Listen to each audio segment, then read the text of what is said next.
Graça e paz.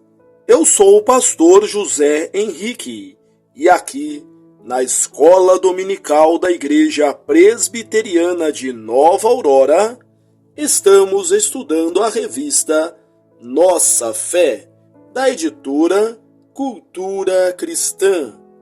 Tema trimestral: Não jogue sua vida fora. Lição 4. Glorificando a Cristo por meio da dor e morte. Filipenses 1, 20 e 21. Viver para magnificar a Cristo custa caro. Lucas 14, 28 e 33. Durante o seu ministério terreno, Jesus sofreu muito, foi perseguido, padeceu intenso sofrimento. E ele nos convoca a segui-lo, tomando a nossa cruz.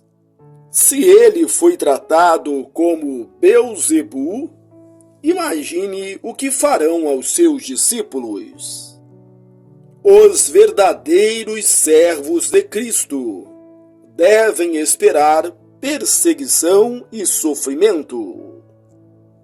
O grande problema é que não desejamos isso. Não nos dispomos a enfrentar dificuldades por amor a Jesus Cristo. Não queremos sofrer. Nosso maior desejo é evitar todo e qualquer tipo de sofrimento.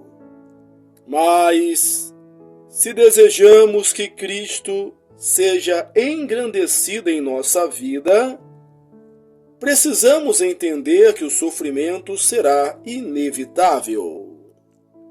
Sofrer com Jesus e por Jesus não é apenas a consequência ou resultado de glorificar a Cristo, é também o meio.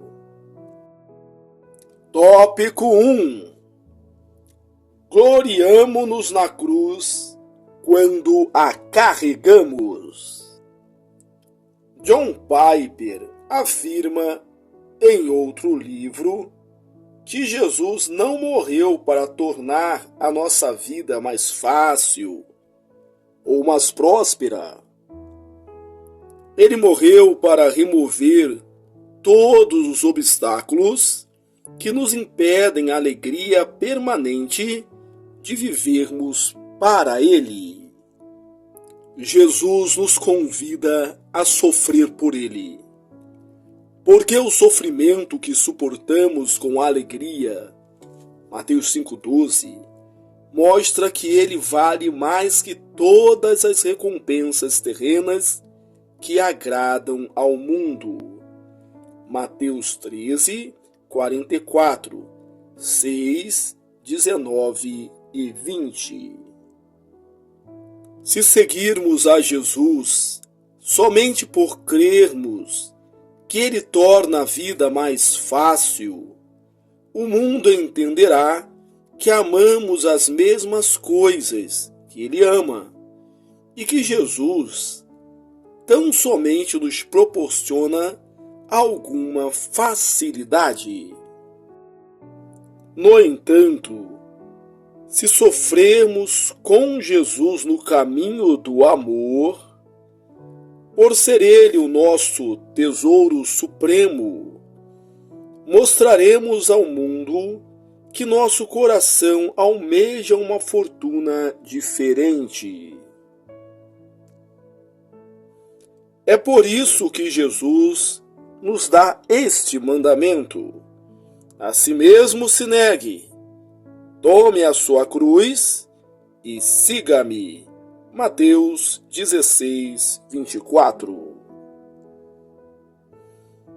Carregar a cruz é o meio pelo qual somos cada vez mais liberados para nos gloriarmos na cruz. Como Piper destaca, O sofrimento é plano de Deus neste mundo encharcado de pecado. Romanos 8:20. Mas como assim? Deus usa o sofrimento para retratar o horror do pecado e assim fazer o mundo enxergá-lo. Ele pune a culpa do pecado naqueles que não creem em Jesus e quebra o poder do pecado naqueles que tomam sua cruz e seguem a Cristo. E porque o pecado é a depreciação da glória de Deus que a tudo satisfaz, o sofrimento que quebra seu poder é uma misericórdia severa. Assim como o apóstolo Paulo, devemos nos gloriar na cruz de Cristo. Sabemos que Jesus nos ordena tomar a cruz e segui-lo. Isso significa que nós nos gloriamos na cruz quando a carregamos. Somos ensinados na Bíblia que o nosso chamado inclui sofrimento por Jesus Cristo.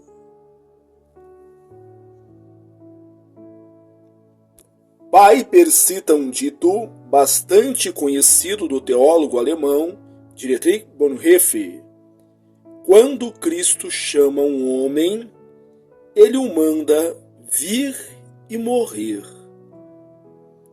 E a conclusão de Piper sobre essa citação é memorável. Fugir da morte é o caminho mais curto para uma vida jogada fora. Tópico 2. Paulo e a glória de Deus na vida e na morte. Se a nossa vida for verdadeiramente dedicada a exaltar a Cristo, devemos saber que isso será de grande custo. A vida cristã é caracterizada por um interessante paradoxo: alegria em meio ao sofrimento. Vemos isso no apóstolo Paulo, entristecidos, mas sempre alegres, pobres, mas enriquecendo a muitos, nada tendo, mas possuindo tudo.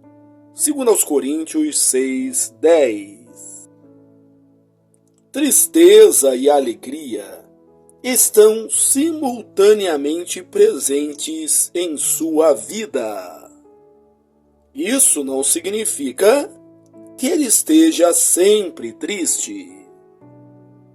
Quer dizer que, ainda que a tristeza se abata sobre ele, a alegria está sempre presente em seu coração. A grande paixão da vida do apóstolo Paulo era se gloriar apenas na cruz de Jesus Cristo. Mas longe de mim esteja gloriar-me, senão na cruz de nosso Senhor Jesus Cristo, pela qual o mundo está crucificado para mim e eu para o mundo. Gálatas 6:14. É interessante como em outro lugar Paulo demonstra sua boa disposição de suportar o sofrimento e enxergá-lo não apenas como custo de seguir a Cristo, mas também como o meio. Como sempre, também agora, será Cristo engrandecido no meu corpo, quer pela vida, quer pela morte. Porquanto, para mim, o viver é Cristo, e o morrer é lucro. Filipenses 1:20 e 21. Somos chamados para viver para a glória de Cristo e também para morrer para a glória de Cristo. Se soubermos como morrer bem, saberemos como viver bem. A ardente expectativa de Paulo era que Jesus fosse engrandecido em seu corpo, quer pela vida, quer pela morte. Com base nisso, podemos responder ao seguinte questionamento: será que há um desígnio divino em nosso sofrimento? Será que Deus tem um propósito para o sofrimento e a dor em nossa vida? Qual seria esse propósito, de acordo com o exemplo do apóstolo Paulo? A resposta, sem qualquer sombra de dúvida, é que Jesus Cristo seja engrandecido em nosso corpo, quer pela vida, quer pela morte. Mais uma vez, John Piper nos ajuda. Se Cristo não é engrandecido em nossa vida, ela é jogada fora. Nós existimos para fazê-lo aparecer no mundo como ele realmente é, magnificente. Se nossa vida e morte não mostram o valor e a maravilha de Jesus, são desperdiçadas. Tópico 3. Nossa vergonha e nosso tesouro. Quando paramos para fazer um autoexame honesto, podemos perceber como muitas de nossas prioridades são invertidas, fazendo com que inúmeras vidas sejam desperdiçadas. Entendemos que há um elemento de vergonha no sofrimento, e nenhum de nós deseja sofrer qualquer tipo de vergonha. O problema está na maneira como entendemos a vergonha, pois o apóstolo Paulo também não desejava ser envergonhado. Na verdade, ele tinha convicção de que em nada seria envergonhado. Filipenses 1, 20. O que é vergonha?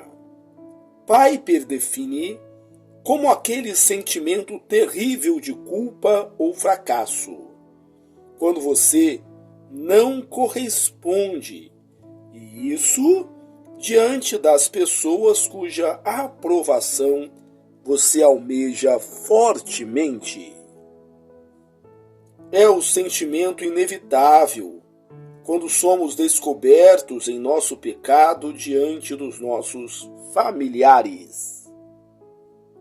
O grande problema com o desejo que temos de não sermos envergonhados é que, diferentemente do apóstolo Paulo, somos autocentrados. Desejamos evitar a vergonha, sempre olhando para nós mesmos, enquanto o apóstolo Paulo tinha a convicção de que não seria envergonhado por causa de Cristo. Para Paulo, o oposto de ser envergonhado não era ele ser honrado, mas Cristo ser honrado por meio dele. Observem como isso se dá. Agora, segundo a minha ardente expectativa e esperança de que em nada serei envergonhado, antes, como sempre, também agora, será Cristo engrandecido no meu corpo. Filipenses 1:20. Cristo era o amor supremo do apóstolo Paulo. Ele amava Jesus mais do que qualquer outra pessoa ou coisa. Mas o que, para mim, era lucro, isso considerei perda por causa de Cristo. Sim, deveras considero tudo como perda, por causa da sublimidade do conhecimento de Cristo Jesus, meu Senhor, por amor do qual perdi todas as coisas e as considero como refúgio. Filipenses 3, 7 a 8. O grande desejo que dominava o seu coração era que Jesus Cristo fosse exaltado, tanto por meio da sua vida, quanto da sua morte. Paulo não colocava o seu bem-estar em primeiro lugar. E é isso que nos ajuda a entender o motivo de ele ter a firme convicção de que em nada seria envergonhado. É aquilo que você ama acima de todas as coisas que determina o que é vergonha. Se o nosso amor está em sermos engrandecidos pelas pessoas, seremos envergonhados quando isso não acontecer ou quando cairmos diante delas. Por outro lado, se como Paulo, o nosso amor está em que Jesus seja engrandecido pelas pessoas, sofreremos vergonha caso o nome dele venha a ser blasfemado por nossa causa. A vergonha, portanto, está diretamente atrelada àquilo que mais amamos. Se é o nosso nome, prestígio e imagem, seremos inevitavelmente envergonhados. Não obstante, se amamos a Jesus e nos esforçamos para que ele seja engrandecido em nossa vida ou em nossa morte, como Paulo, podemos ter a certeza de que não sofreremos vergonha. Conclusão: seguir a Jesus Cristo não é algo fácil e indolor. Envolve sangue, suor e lágrimas para fazermos uso de uma parte do famoso dito de Winston Churchill. Não obstante, se amarmos a Jesus acima de todas as coisas, daremos as boas-vindas a qualquer que seja o sofrimento e o veremos não apenas como o custo do discipulado, mas também como um meio para que Jesus seja engrandecido em nossa vida. Se amar a Cristo acima de todas as coisas, você se esforçará para que outras pessoas vejam a beleza e a singularidade de Cristo. Se você realmente amar a Cristo, seu desejo será o de despertar em outras pessoas o mesmo amor. E nada será capaz de obstruir você na sua busca por ver Jesus sendo engrandecido e amado por outras pessoas. Aquelas pessoas que não amam a Cristo se preocupam demais em ser amadas, enquanto aquelas que amam a Jesus se preocupam que ele seja amado por outras pessoas. É por esse motivo que elas são facilmente envergonhadas, porque o que amam é frágil e efêmero. Aplicações. Não se espante com a realidade do sofrimento. Veja-o como parte da vida neste mundo caído. Não se espante com o sofrimento causado pelo amor a Cristo. Veja-o como um meio de glorificar ao Senhor na vida e na morte. Submeta a Jesus aquilo que você mais ama neste mundo. Não é pecado amar as bênçãos terrenas, mas é pecado amar mais a elas do que a Jesus. Não é possível seguir a Jesus sem carregar a cruz. Pegue a sua, coloque-a sobre os ombros e siga-o. Concluímos a leitura da lição 4, glorificando a Cristo por meio de dor e sofrimento. Texto básico, Filipenses 1, 20 e 21. Que bom que você chegou até aqui. Que Deus te abençoe ricamente. Aproveito esta oportunidade para convidá-lo a ler os meus livros. Você é o que você fala e você é o que você planeja. Um forte abraço e até a próxima, se Deus quiser.